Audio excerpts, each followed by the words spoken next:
या नबी या नबी।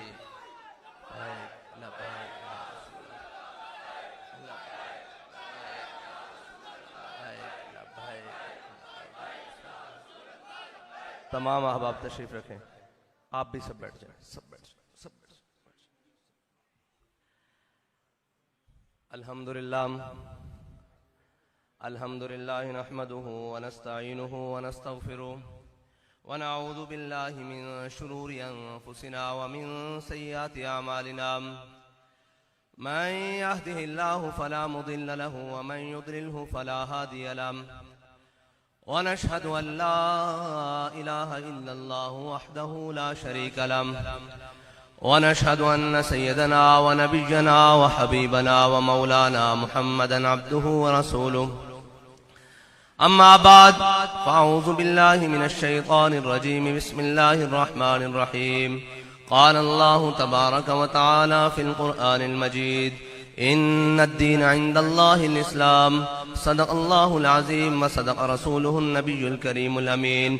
इन्नल्लाहा व मलाइकतहु युसल्लूना अलन नबी या अय्युहल्लज़ीना आमनू सल्लु अलैहि व सल्लिमू तस्लीमा। अस्सलातु वस्सलामु अलैका या सय्यदी या रसूलल्लाह व अला आलिका व अस्हाबिका या सय्यदी या हबीबल्लाह। अस्सलातु वस्सलामु अलैका या सय्यदी या रसूलल्लाह व अला आलिका व अस्हाबिका या सय्यदी या खातमन नबिय्यीन। बंदाए परवरदिगारम, उम्मत अहमद नबी, दोस्तदारे चार यारम, ताबा औलादे अली, मजहब हनफी दारम, मिल्लत हजरत खलील, खाक पाए गौसे आजम ज़ेर साया हर वली। सिद्दीक अक्स हुस्ने कमाले मुहम्मदस्त, फारूक ज़िल्ले जाहो जलाले मुहम्मदस्त, उस्मान ज़ियाए शमए जमाले मुहम्मदस्त, हैदर बहार बाग़े खिसाले मुहम्मदस्त सल्लल्लाहु ताला अलैहि वसल्लम। लोह भी तू कलम भी तू, तेरा वजूद अल किताब, गुम्बद आबगी न रंग तेरे मुहीत में हबाब। आलम आबो खाक में तेरे ज़ुहूर से फरोग, जर्राए रेग को दिया तूने तुलुए आफ़ताब। शौकते संजरो सलीम तेरे जलाल की नमूद, फ़क्रे जुनैदो बायज़ीद तेरा जमाल बेनकाब। तेरी निगाहे नाज से दोनों मुराद पा गए, अक्ल ग़ियाबो जुस्तजू इश्क हुज़ूरो इज़्तिराब। ताज़ा मेरे ज़मीर में मारकाए कुहन हुआ, अक्ल तमामे बूलहब इश्क तमामे मुस्तफ़ा। मुअज़्ज़ज़ सामीन मोहतरम, अरबाब इल्म-ओ-दानिश, स्टेज पर जलवागर उलमाए कराम और अंजमन तुलबाए इस्लाम के जुमला जिम्मेदारान, सबसे आपसे ताख़ीर की निहायत माज़रत करते हैं, लेकिन काम है उनके जिक्र से यूं हुआ या यूं। हमारा यहाँ आने का मकसद आपके सामने किसी किस्म की कोई ऐसी बातें या ऐसा मकसद नहीं है। हमारा मकसद यही है, और जो हमारे कायद हमें मिशन देकर गए हैं वो यही है कि मेरे हाथ में था जब तक मेरे मुस्तफ़ा का दामन, मेरे पांव चूमती थी यही गर्दशे ज़माना। हमारा मकसद रोड पर हो, चौक पर हो, जेलों में हो, किताबों में हो, कलम में हो, वो सिर्फ यही है कि उम्मत का अपने हबीब सैयद आलम सल्लल्लाहु अलैहि वसल्लम से ताल्लुक मजबूत हो जाए। और ये जब तक ताल्लुक मजबूत था तब तो हम कैसर और किसरा को अपनी ठोकर में रखते थे, तब तो हम बड़े आज़मों पर हुकूमत करते थे। लेकिन जब से ये ताल्लुक कमजोर हुआ है, इकबाल कहते हैं ना कि वो फाका कश जो मौत से डरता नहीं, जरा रूह मोहम्मद इसके बदन से निकाल दो। तो ये तमाम कुफ्र और उसके एक ही मेहनत में है कि जनाब इनका ताल्लुक अपने आका और मौला सल्लल्लाहु अलैहि वसल्लम से कमजोर कर दिया जाए। वो ये समझते हैं कि हम दुनियावी तालीम, अभी मुझे बताया भाइयों ने कि हमारी वहां बहनें भी सुन रही हैं, तो वो ये समझते हैं कि जनाब हम ये तालीम देकर और ये जनाब यूनिवर्सिटी में पढ़ाकर, या हम जिद्दत के नाम पर, हम तरक्की के नाम पर इस उम्मत को इस उम्मत के दिलों में इनके आका और मौला सल्लल्लाहु अलैहि वसल्लम की मोहब्बत दिलों से निकाल देंगे, तो ये मुमकिन नहीं है। इसलिए कि इस उम्मत की माओं ने इनको लोरी सदके या रसूलुल्लाह की दी है। इनको लोरी सैयदी या रसूलुल्लाह की दी है, इनको लोरी या नबी की दी है, इनको लोरियां लब्बैक या रसूलुल्लाह की दी है, इनको लोरियां ताजदार खत्म नबूवत की दी है। इनके दिलों में से हुजूर की मोहब्बत को दूर नहीं किया जा सकता। हमने मर्ज का सबब पूछना है और पूछना भी हकीमुल उम्मत अल्लामा इकबाल से है कि अल्लामा इकबाल इस उम्मत की ज़बू हाली का सबब क्या है। तो इकबाल कहता है जां के मिल्लत रा हयात अज इश्क़ उस बरगो साजे कायनात अज इश्क़ उस। इकबाल कहता है अगर तुम समझते हो कि बर्मा में लुट रहे हो, तुम समझते हो कि फलस्तीन में लुट रहे हो, तुम ये समझते हो कि कश्मीर तुम्हारे हाथ से चला गया है, तो गम ना करो। हमने कहा इकबाल क्यों? इकबाल कहता है कि निकल कर सहरा से जिसने रूमा की सल्तनत को उलट दिया था, सुना है कुदसियों से मैंने कि वो शेर फिर होशियार होगा। इकबाल कहता है जिसने सहरा से निकलकर कैसर और किसरा की सल्तनत को अपने पांव की ठोकर में डाल दिया था, सुना है कुदसियों से।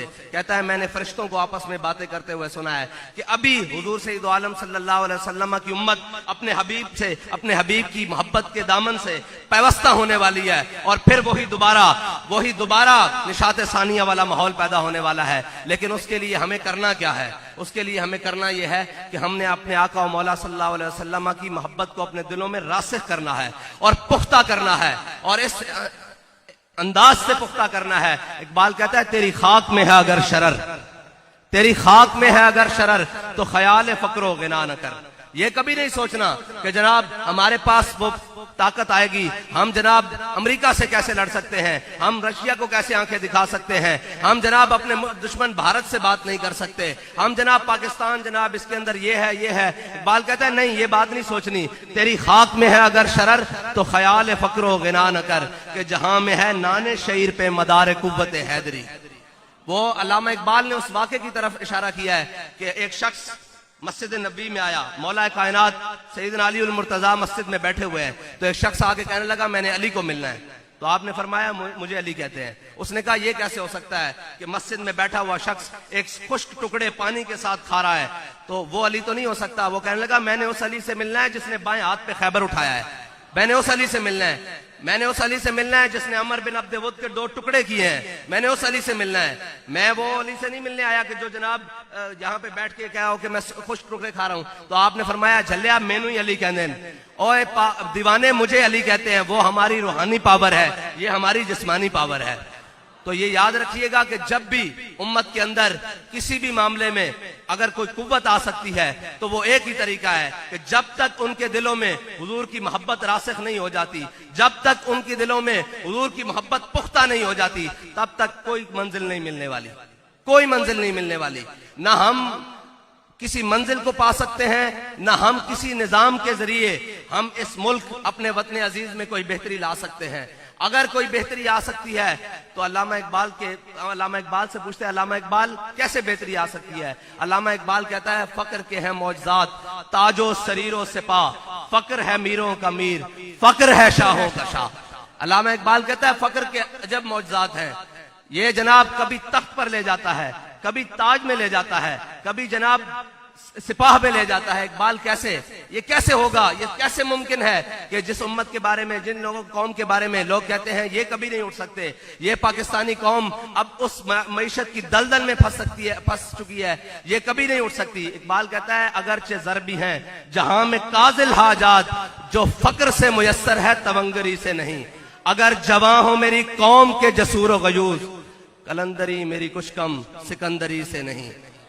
और आखिर में इकबाल ने कमाल कर दिया। इकबाल कहता है तू ये ना समझ कि जब तू कमजोर है, तेरे पास खाने के लिए नहीं है, तेरी मैशत का बुरा हाल है, जनाब सब कुछ तू कमजोरी के आलम में है, तो ये तू समझता है कि ये तेरी कमजोरी है। इकबाल कहता है नहीं, अगर जहां में मेरा जौहर आश्कारा हुआ। इकबाल कहता है जब हमारे पास 2 तलवारें थी, 8 तलवारें थी, 2 घोड़े थे, 313 थे, हम तो 1000 से टकरा गए थे। अल्लामा इकबाल कहता है कि जनाब कभी ये नहीं सोचना कि आपके पास असबाब कम हो तो आप जीत जाओ, ये कभी मुमकिन ही नहीं है। मोमिन जब बेअसबाब हुआ है अल्लाह ताला की मदद उसी वक्त आई है। अल्लाह ताला अपने बंदों को बेअसबाब होने पर छोड़ता नहीं है, बल्कि मदद ज्यादा करता है। फिर बदर में 2000 फरिश्ते, फिर 4000, फिर आखिर में कहता है अन्नी माकुम, मैं भी तुम्हारे साथ हूं।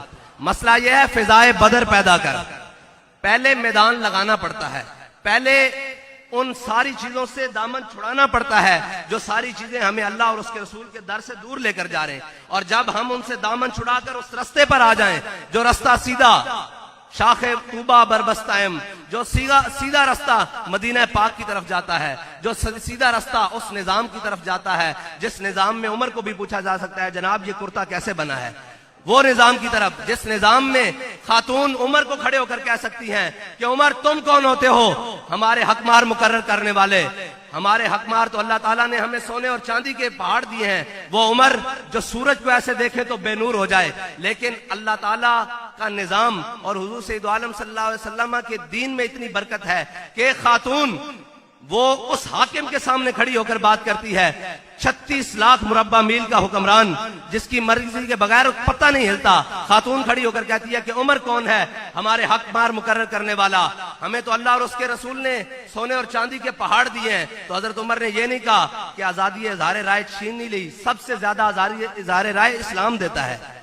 वो खावातीन हो, वो मर्द हो, वो बच्चे हो, वो बूढ़े हो, सबसे ज्यादा कुव्वत इजहार इस्लाम देता है। हजरत उमर के सामने जब उस औरत ने बात की तो हजरत उमर ने ये नहीं कहा कि मेरी बेहुरमती हो गई, मेरे सामने तुमने कैसे बात की। हजरत उमर ने कहा अख्ता उमर इसाबत इमरातुन, फरमाया उमर ने दूसरी बात की, औरत ने ठीक बात की, ये कहते हुए बैठ गए।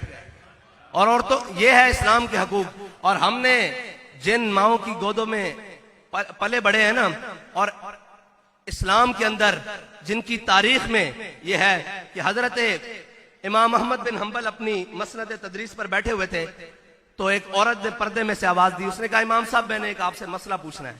इमाम साहब ने कहा बताएं। उन्होंने कहा इमाम साहब मैं, आपको पता है ना पुराने जमाने में औरतें सूत काटती थी चरखे के ऊपर। ये जो बुजुर्ग बैठे हैं इनको मालूम है कि सूत काटा जाता था, जिसे धागा कह ले, धागा बनाया जाता था। तो वो सूत काटती थी अपनी हलाल रोटी के लिए। तो उन्होंने कहा इमाम साहब मैं मगरिब के बाद छत के ऊपर बैठकर अपने घर के बालाखाना के ऊपर बैठकर सूत काटती हूँ। तो रात का अंधेरा होता है, मैं अपना चिराग जलाकर सूत काट रही होती हूँ। इस दौरान बादशाह वक्त की सवारी गुजरती है, उसके आगे मिशल बरदार होते हैं जिन्होंने घोड़ों पर मिशलें उठाई होती हैं। मैं सूत काट रही होती हूँ, वो जो मिशलें हैं उनकी रोशनी बुलंद होती है, मेरे चिराग की रोशनी के ऊपर हावी आ जाती है। इमाम साहब मुझे ये बताएं कि उस दौरान मैं जो सूत काटती हूं वो मेरे लिए हलाल है या हराम है। ये है मुसलमानों की माएं। उन्होंने कहा आप मुझे ये बताएं इमाम साहब कि उस दौरान जो मैं सूत काटती हूं वो मेरे लिए हलाल है या हराम है। इमाम अहमद बिन हंबल फरमाते हैं कि मैं अपनी मसनद से हिल गया कि ये सवाल कौन पूछने वाली कौन है। तो उन्होंने कहा आप कौन है, आपका नाम क्या है, आप कहां से ताल्लुक रखती हैं। उन्होंने कहा मैं बिशर हाफी की बहन हूं, मैं बिशर हाफी की बहन हूं। इमाम साहब ने जो आगे से जुमला फरमाया ना, वो कहा कि लोगों के लिए हलाल हो सकता है, आपके घर से दीन आ रहा है आपके लिए हलाल नहीं है। जब तकवे का मयार, नेकी का मयार ऐसा हो ना, तो फिर गोदों में महमूद गजनवी पैदा होते हैं, फिर गोदों में मोहम्मद बिन कासिम आते हैं, फिर सुल्तान सलाहुद्दीन अयूबी आते हैं, फिर राशिद मिन्हाज जैसे जांबाज पैदा होते हैं।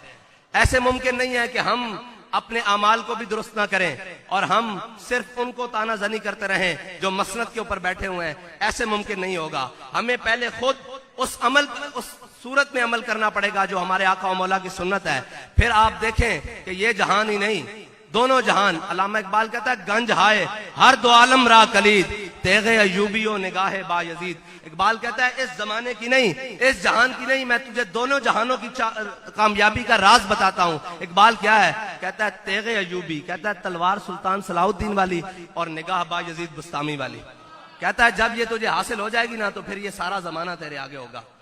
और अल्लामा इकबाल, क्योंकि असल में लोग पढ़े लिखे माहौल में हम आकर बात करते हैं तो हम अल्लामा इकबाल की जुबानी इसलिए बात करते हैं कि उससे पढ़ा लिखा, जिसको ये इल्म कहते हैं, उससे पढ़ा लिखा इस सब कॉन्टिनेंट में बड़ा आलिम पैदा नहीं हुआ, जिसको हकीम उल उम्मत कहते हैं, अल्लामा डॉक्टर मोहम्मद इकबाल कहते हैं। तो हम उसकी जुबान में बात करते हैं ताकि आपके लिए भी आसानी हो और हमारे लिए भी आसानी हो। हम मौलवियों की बात ही नहीं करते इसलिए कि लोग जिच खाते हैं मौलवियों से। मैंने कहा हमने अगर इकबाल ही मुकम्मल बयान कर दिया तो इकबाल मौलवियों से कम 1000 मील आगे है। इकबाल मौलवियों से 1000 मील आगे है। इकबाल कहता है मर्दे खुदा का अमल इश्क से साहिब फरोग। इकबाल कहता है अल्लाह का जो भी बंदा आया है ना, उसने एक राह पकड़ी है, वो राह जो तमाम यार की तरफ जाती है, जो तमाम राह मदीना पाक की तरफ जाती है। जो अल्लाह और उसके रसूल के दीन की तरफ जाती हैं। इकबाल कहता है मर्दे खुदा का अमल इश्क से साहिब फरोग, इश्क है असले हयात, मौत है इस पर हराम। अगर इश्क असले हयात ना हो तो बाबा जी तो नारा लगा के दुनिया से चले गए हैं। आज भी कहा जा रहा है मन सब्बा नबीजन ताजदार खत्म नबूवत लब्बैक या रसूलल्लाह, गली गली कूचा कूचा नगर नगर में लग रही है। इकबाल कहता है इश्क है असले हयात, मौत है इस पर हराम, और तुंदो सुबुक शेर है गर्चे जमाने की रो। इकबाल कहता है जब लिबरलिज्म छा जाए, जब सुर्खे निकल आए बाहर, और जब ये कहा जा रहा हो कि जी इस्लाम अमन का दर्श देता है, इस्लाम में किसी को कुछ नहीं कहा जाता, तो एक शख्स बाहर निकलता है व्हील चेयर पर बैठकर, तुंदो सुबुक शेर है गर्चे जमाने की रो, इश्क खुद एक सैल है और सैल को लेता है थाम। इकबाल कहता है इश्क खुद एक सैलाब है जज्बों का, आरजुओं का, तमन्नाओं का, हसरतों का। इकबाल कहता है इश्क खुद एक सैल है और सैल को लेता है थाम। इश्क दमे जिब्रील, इश्क दिले मुस्तफा, इश्क खुदा का रसूल, इश्क खुदा का कलाम। इश्क की तकवीम में असरे रवां के सिवा और भी जमाने हैं जिनका नहीं कोई नाम। इश्क अमीर जुनूद, इश्क जो है ना ये लश्करों का अमीर है, वो लश्कर जो हर बातिल से टकरा जाते हैं, वो लश्कर जो हर जालिम के खिलाफ खड़े हो जाते हैं। इश्क अमीर जुनूद, इश्क फकीह हरम, इश्क है इब्न सबील, इसके हजारों मकाम। और हुजूर सईद आलम सल्लल्लाहु अलैहि वसल्लम के गुलामों ने जो हुजूर से मोहब्बत की मिसाल कायम की है ना, वो कयामत तक के लिए मुसल्लमा है।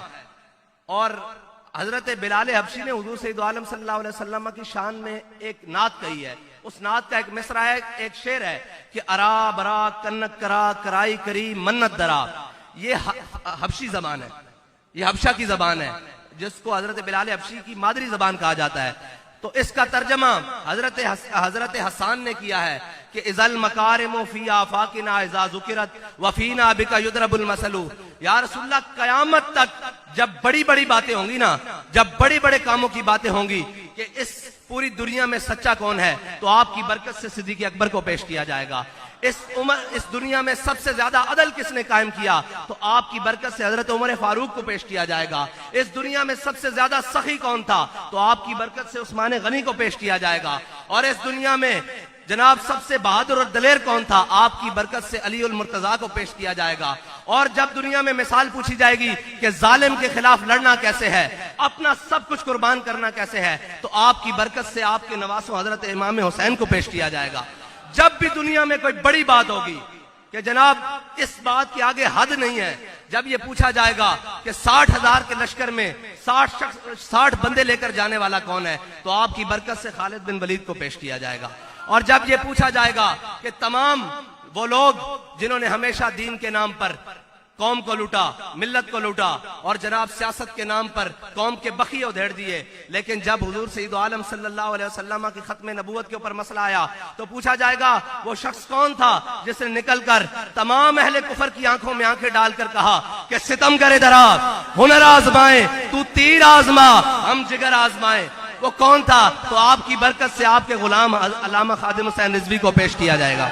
रसूल अल्लाह लब्बैक लब्बैक लब्बैक या रसूल अल्लाह लब्बैक लब्बैक लब्बैक या रसूल अल्लाह लब्बैक लब्बैक लब्बैक या रसूल अल्लाह लब्बैक लब्बैक लब्बैक या रसूल अल्लाह लब्बैक लब्बैक लब्बैक या रसूल अल्लाह लब्बैक लब्बैक लब्बैक या रसूल अल्लाह लब्बैक लब्बैक लब्बैक या रसूल अल्लाह लब्बैक लब्बैक लब्बैक या रसूल अल्लाह लब्बैक लब्बैक लब्बैक या रसूल अल्लाह लब्बैक लब्बैक।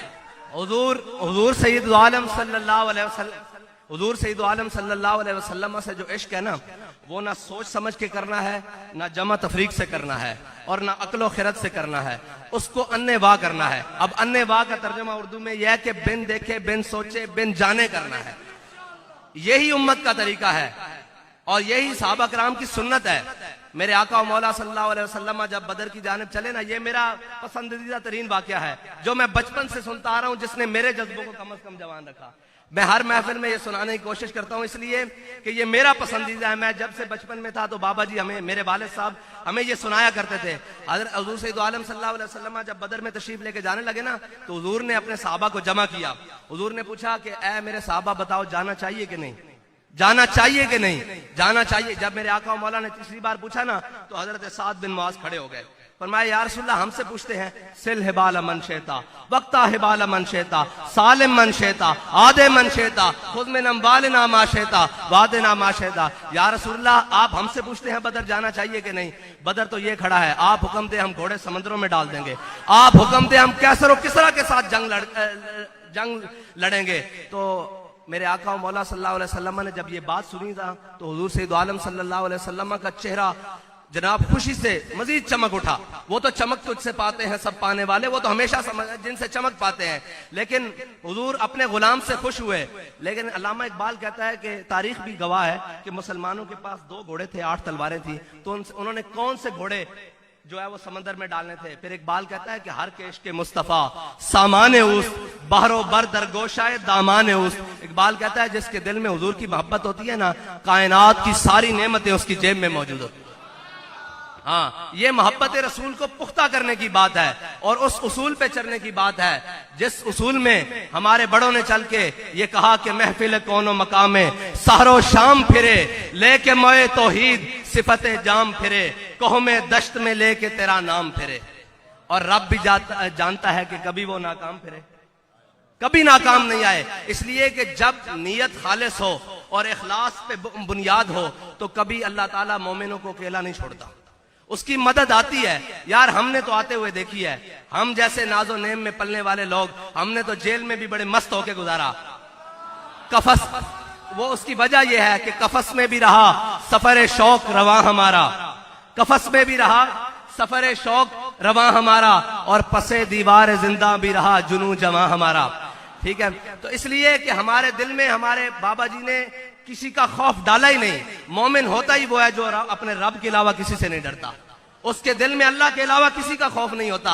और ये सर तो हमें बाबा जी सुनाते रहे। जब मैंने जेल में पहला पांव रखा ना, तो हमारे बाबा जी ने हमें ये बताया था कि हजरत मुजद्दिद अल फिसानी का सर ना जहांगीर ने झुकाने की कोशिश की, अकबर का बेटा जहांगीर। उसने कहा कि यार ये मेरे सामने सजदा नहीं करता है, कोई तरीका तो निकालो। तो उसने छोटी सी खिड़की निकाली कि हजरत मुजद्दिद अल फिसानी को यहां से गुजारो, शेख अहमद सरहंदी को यहां से गुजारो ताकि वो मेरे आगे झुक तो जाएंगे। तो कहते जब हजरत शेख मुजद्दिद अल फिसानी को लाया गया ना, तो आपने सर दाखिल करने की बजाय पहले पांव दाखिल किए।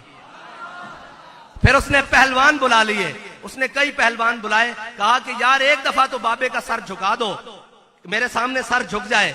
लेकिन वो सर नहीं झुका सके। फिर अल्लामा इकबाल ने उनको ट्रिब्यूट पेश किया है कि हाजिर हुआ मैं शेख मुजद्दिद की लहद पर, वो खाक के जेरे फलक है मतलाए अनवार, उस खाक के जर्रों से शर्मिंदा सितारे, उस खाक में पोशीदा है वो साहिब असरार। गर्दन न झुकी जिसकी जहांगीर के आगे, जिसके नफसे गरम से है गर्मी हरार, वो हिंद में सरमाया मिल्लत का निगहबां, अल्लाह ने जिसको बरवक्त किया खबरदार। तो हम जिनके मानने वाले हैं ना, उन्होंने फांसी घाट आबाद किए हैं, उन्होंने अंग्रेज की चक्की पीसी है,